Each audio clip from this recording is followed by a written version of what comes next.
Olá a todos, aqui quem fala é o professor Caio Augusto e dando continuidade então aqui ao nosso curso de Geografia, chegamos na aula de número 4, a aula que vai falar um pouquinho da floresta amazônica. A partir dessa aula, os nossos temas vão se focar um pouco mais nos biomas, tanto os biomas brasileiros como os biomas mundiais. A floresta amazônica é um dos biomas brasileiros, porém ela vai ter uma aula própria porque é um conteúdo mais denso, com mais informações, é o mais importante bioma brasileiro e, portanto, ele merece uma aula própria. Depois, nas próximas aulas, a gente vai tratar, de um modo geral, de todos os outros biomas brasileiros e dos biomas mundiais. Muito bem, vamos então aqui começar a nossa aula sobre floresta amazônica, começando com uma definição simples, né? O que vem a ser a floresta amazônica? A floresta amazônica, primeiro, é um bioma, ou seja, é um conjunto climático e de ecossistemas que define ali uma natureza própria e é uma floresta tropical, não só uma floresta tropical, como a maior floresta tropical do mundo, tá? Ou seja, o que é uma floresta tropical? Uma floresta que está dentro de um clima tropical e que, portanto, tem características biológicas específicas de clima tropical, que é um clima quente e úmido. A gente vai ver um pouquinho disso ao longo aqui da aula da floresta amazônica, né? A gente vai ver aqui os detalhes do que é ser uma floresta tropical, mas basicamente, né, fazendo essa pequena introdução é isso. Floresta tropical é uma floresta que está em países que estão dentro ali dos trópicos, né? Por isso que nós chamamos de países tropicais, e são florestas muito quentes, muito úmidas e com uma vasta biodiversidade, sobretudo na sua flora e na sua fauna.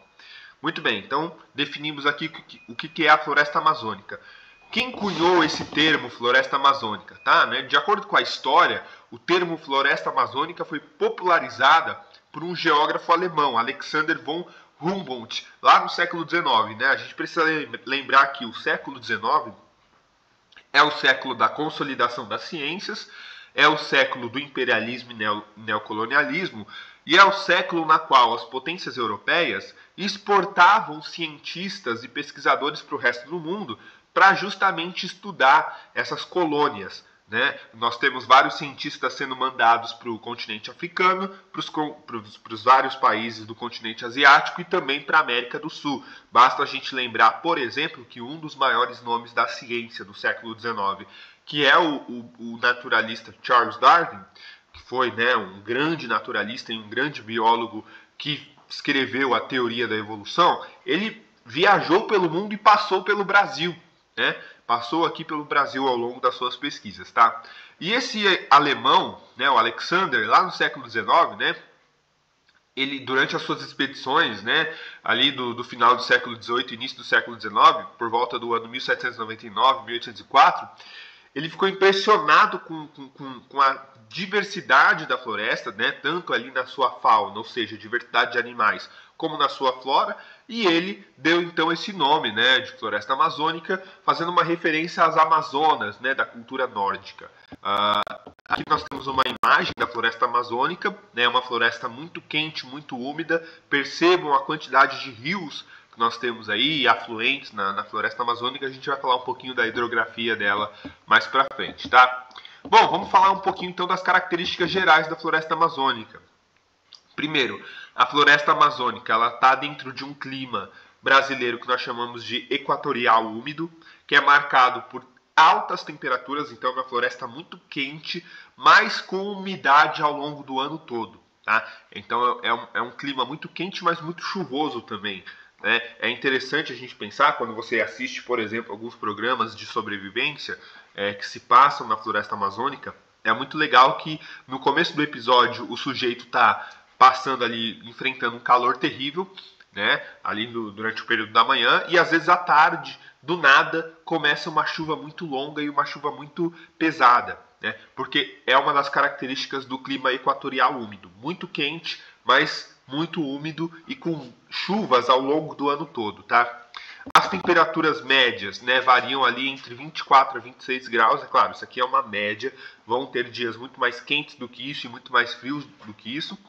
A umidade do ar, né, o que é a umidade no ar? É a quantidade de água presente na atmosfera. É acima de 80%. Então realmente é uma floresta bastante úmida e a precipitação é abundante, isso é, a quantidade de chuvas que nós temos na floresta amazônica é gigantesca, tá? Né, com essa umidade do ar de 80%, a gente tem aí uma quantidade de chuvas muito grande, né, com médias anuais de 2.000 a 300.000 mililímetros de chuva, tá? A estação chuvosa ocorre o ano todo, como eu falei para vocês, né? Isso é uma característica típica de clima tropical, né? O clima tropical basicamente ele se divide entre estações quentes e estações chuvosas, né? Basicamente isso. Bom, a vegetação da floresta amazônica é bem interessante, porque nós temos aí basicamente dois tipos de vegetação, tá? Floresta tropical densa de terra firme, ou seja, é a floresta que está na terra firme. Nós temos partes da floresta amazônica que são partes de terra firme, na qual você tem grandes árvores ali, tá? A floresta densa de terra firme, ela cobre a maior parte da região, tá? E ela é composta por espécies gigantescas, né, incluindo árvores muito altas, como a castanheira, o mogno. Então é aquela parte mais terrestre da floresta, tá? Com árvores muito mais adaptadas ao ambiente terrestre. Porém, nós temos também uma floresta de várzea, que é encontrada em áreas que são áreas secas, né, áreas que têm ali uma porção de terra, mas que em determinados momentos do ano são inundadas, ou seja, são áreas que passam por enchentes e por cheias, e portanto essas árvores elas precisam ser adaptadas a essas condições quando ocorre o processo de alagamento. Então, ao longo do ano, tem momentos ali de terra seca e tem momentos na qual vai acontecer um alagamento e aquelas árvores são justamente mais baixas, né, do que as árvores de terra firme, porque são árvores adaptadas a essa mudança climática que acontece ao longo do ano. A gente tem dois exemplos clássicos aí, o açaí, que é obviamente aí uma árvore muito importante aqui no Brasil, e a seringueira, né, também outra árvore fundamental para a economia, que é da onde se extrai a borracha. Nós temos também a floresta de Igapó, que é uma floresta que cresce em áreas permanentemente alagadas. Então são árvores adaptadas justamente à água, né, adaptadas a essa permanência de alagamento, né? São árvores muito menores, obviamente, menos densas, né? A gente tem, por exemplo, árvores com raízes mais profundas, né, para conseguir ali se manter no período de alagamento, tá? Muito bem, então esses são os três tipos de árvores. Agora vamos falar um pouquinho da hidrografia. O rio principal da floresta amazônica é o rio Amazonas, né? Ele tem mais de 6.400 quilômetros de extensão, é gigantesco, é o principal curso de água da região e o maior rio do mundo em volume de água, tá? Ele desempenha um papel fundamental, tanto um papel climático como um papel de transporte de água, de sedimentos, enfim, nutrientes pela região, tá? O rio Amazonas é o principal rio de todo esse bioma. Só que esse rio ele tem afluentes, né? Ele tem divisões ali também, né? Você tem, por exemplo, o Rio Negro, o Rio Madeira, o Rio Puros, o Rio Juruá, né? Então tem vários afluentes ali que desempenham papéis importantes no bioma, tá? Quanto à fauna e à flora, começando com a fauna, tá?